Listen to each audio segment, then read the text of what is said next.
जय श्री राम मित्रों आप सभी का मेरे YouTube चैनल संस्कृति विसुधा में हृदय अभिनंदन है। मित्रों, हम सुन रहे हैं उस समय का प्रसंग जिस समय प्रभु सीता को खोजते हुए घूम रहे थे।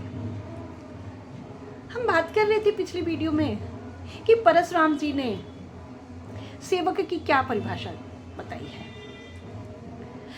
जब लक्ष्मण ने कहा कि मेरे भैया तो निर्दोष हैं,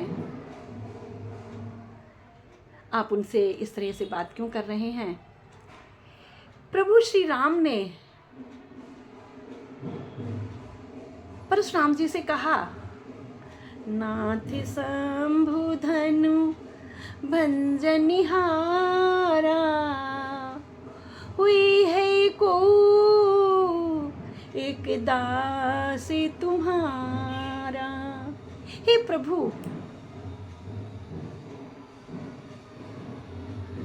आप के इस प्रिय धनुष को तोड़ने वाला आपका कोई दास होगा। हुई है को एक दास तुम्हारा। और यही बात परशुराम जी को खल गई। दास सेवक वह होगा जो मेरे इष्ट के धनुष को तोड़ देगा। वो दास कैसे हो गया? क्योंकि उसने तो अपराध किया है। और इस बात पर परशुराम जी ने समझाया है लक्ष्मण को, सेवक सो जो करे सेवकाई, अरि करनी करी करी लड़ाई। अर्थात रामचंद्र जी को भी समझाया है कि तुम कह रहे हो नाथ शंभु धनु भंजनिहारा हुई है को एक दास तुम्हारा।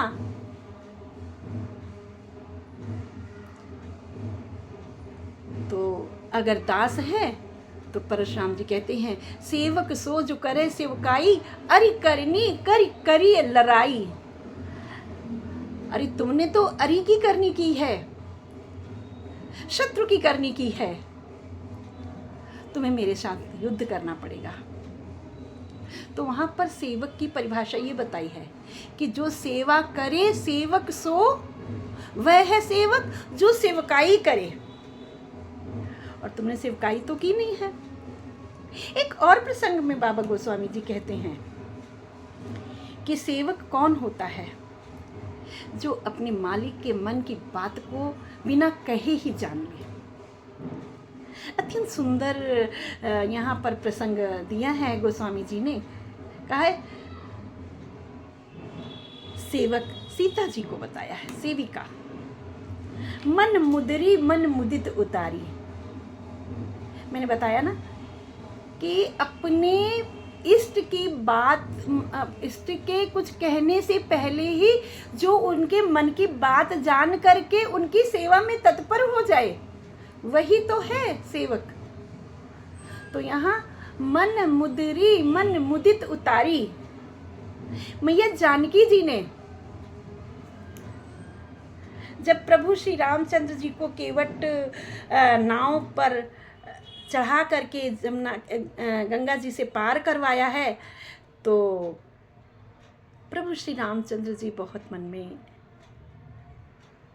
संकोच में थे कि इसने पार लगाया, इसे उतराई तो दूं, लेकिन प्रभु के पास कुछ भी नहीं है, कुछ भी नहीं है कि उसको उतराई दे दें। माता कैकेयी ने ऐसे ही तो निष्कासित किया था ना, तो उनके पास कुछ है नहीं, वे उतराई कहाँ से दे।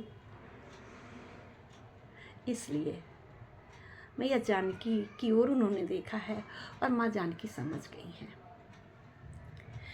सियहि पिय की जान निहारी, मन मुदरी मन मुदित उतारी। सीता जी अपने पिया, अपने श्री रामचंद्र जी के मन की बात को जानने वाली हैं, इसलिए मन मुदरी मन मुदित उतारी। अपने हाथ में जो मुद्रिका पहनी हुई है, उस मुद्रिका को उन्होंने उतार करके श्री रामचंद्र जी को दे दिया। क्या रामचंद्र जी ने सीता से कहा था कि इसको देने के लिए मुझे अंगूठी दे दो अपनी? नहीं, लेकिन सीता जी सच्चे मन से श्री रामचंद्र जी की सेवा करती हैं, और आज यही हर नारी करती है। अपने पति को कहीं झुकने नहीं देती। हर भारत की नारी, संस्कारवान नारी अपने पति को झुकने नहीं देती है। कहीं अगर उसके पति की मान मर्यादा का हनन हो रहा होता है तो माँ जानकी के गुण उसके अंदर समाहित हैं। माँ जानकी के गुणों का समावेश है हर भारतीय स्त्री के अंदर। एक पतिव्रत धर्म और अपने पति की हर बात को देखने मात्र से ही समझ जाना, यही सच्ची सेवा है हर पत्नी की। तो पत्नी सेवा करती है, इसलिए वो पहचान जाती है। मैया जानकी अच्छे से प्रभु रामचंद्र जी की सेवा में रत रहती थी, इसलिए वो समझ गई। तो सेवक बनने के लिए हमें क्या बनना पड़ेगा? गोस्वामी जी ने बहुत अच्छा शब्द प्रयोग किया है। उन्होंने ये शब्द प्रयुक्त किया है कि सेवक बनने के लिए हमें जड़ बनना पड़ेगा। जड़, मुझे कुछ नहीं आता, जो मेरा स्वामी कह रहा है वही सत्य है, वही मंगलमय है, वही हितकारी है। इसलिए सेवक को जड़ बनना पड़ता है। आंख मूंद कर, आंखें बंद करके उनके आदेशों का पालन करना पड़ता है, वही है सेवक। मित्रों, आइए जानते हैं